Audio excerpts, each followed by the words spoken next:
Have you ever experienced that universal stomach-dropping panic when a tiny amber symbol suddenly illuminates on your dashboard? You're just driving along and boom, there it is, the dreaded check engine light. It's the absolute worst. But look, we are going to completely demystify that little light in this explainer today. We're going to transform it from a source of absolute dread into something you can comfortably handle yourself. Which is going to save you a ton of money and stress in the process. We've got a very specific roadmap for this explainer.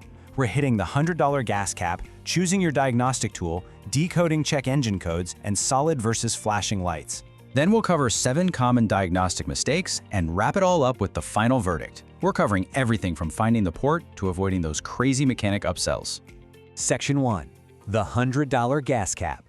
Let's establish the real financial stakes here and that horrible anxiety of facing an unknown engine problem. Picture this exact scene. It's a Tuesday night. You're just pulling into your driveway after a long day at work. The dashboard looks completely normal, and then, boom, that little amber engine outline appears. It's steady, not flashing, just sitting there, glowing, judging you. Immediately, your brain goes to the absolute worst-case scenarios. You start thinking, is it a blown head gasket? A shot catalytic converter? You're sitting there calculating a $1,500 minimum repair bill and wondering if you'll still be able to make rent this month. The sheer reality of what happens next is wild. You panic, book a mechanic, and they charge you a massive diagnostic fee. According to RepairPal, the average independent shop diagnostic runs anywhere from $122 to $233. And dealers, they can charge up to $400. And here is the absolute kicker. Half the time, they hand you a printout with a code like P0456, which simply means your $20 gas cap wasn't clicked 3 times. You just paid a diagnostic fee that is vastly larger than the fix itself. Most people hand a shop over $100 just to hear 5 characters they could have pulled themselves in under 3 minutes.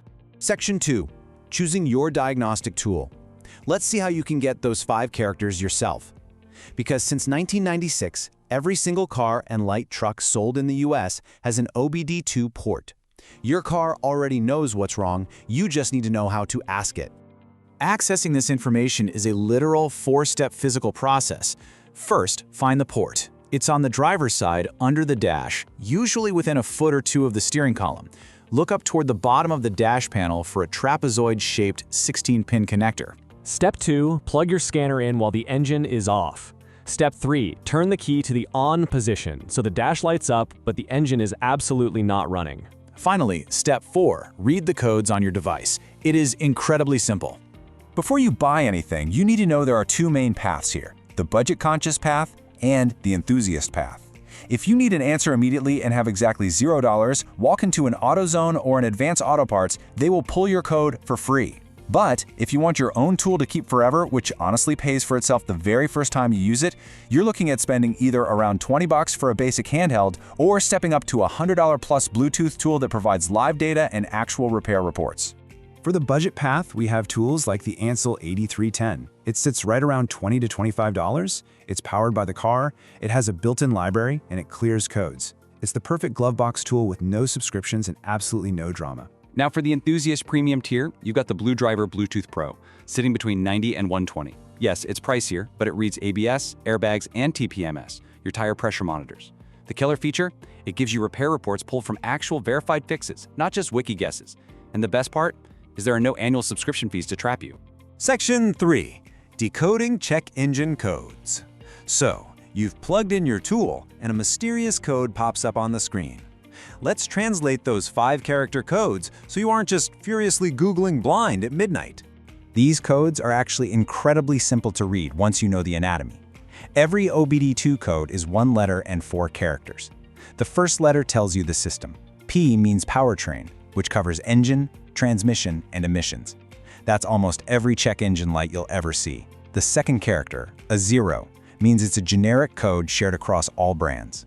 Then the third character points to the specific subsystem.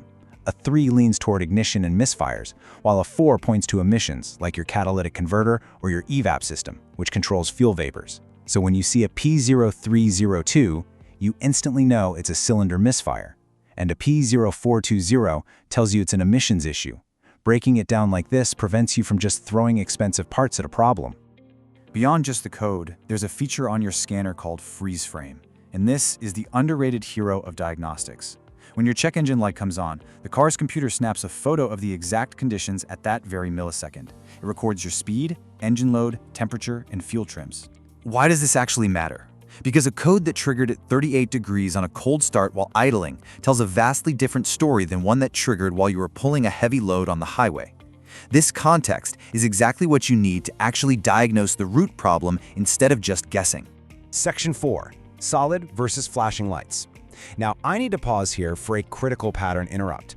This is a high alert safety warning regarding what your dashboard is actually showing you. The source material highlights a massive difference here between a solid light and a flashing light. A solid check engine light means a problem has been detected. You should drive carefully and diagnose it soon, but it's generally not a pullover on the highway emergency. However, a flashing check engine light means you have a severe active misfire that is dumping raw fuel straight into your catalytic converter. That can literally melt your catalytic converter in minutes.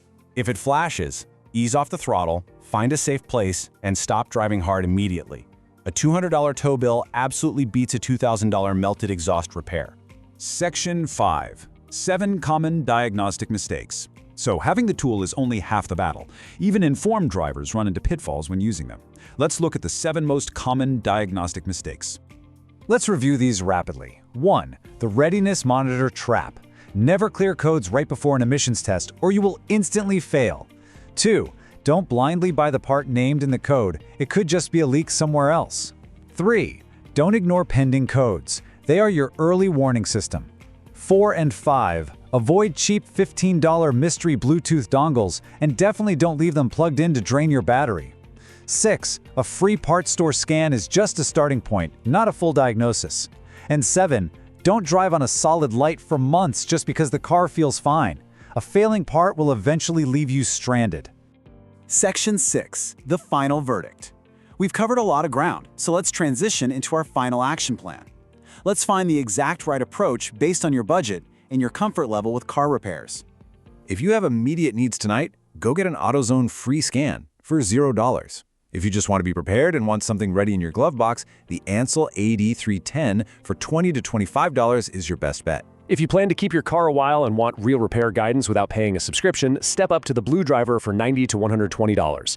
And if you're a wrenching pro who works on multiple cars and wants deep, live data, the OBDLink MX-Plus for up to $140 is the enthusiast pick. The absolute takeaway here is that owning even the most basic $20 tool permanently stops you from ever paying a $135 diagnostic fee again.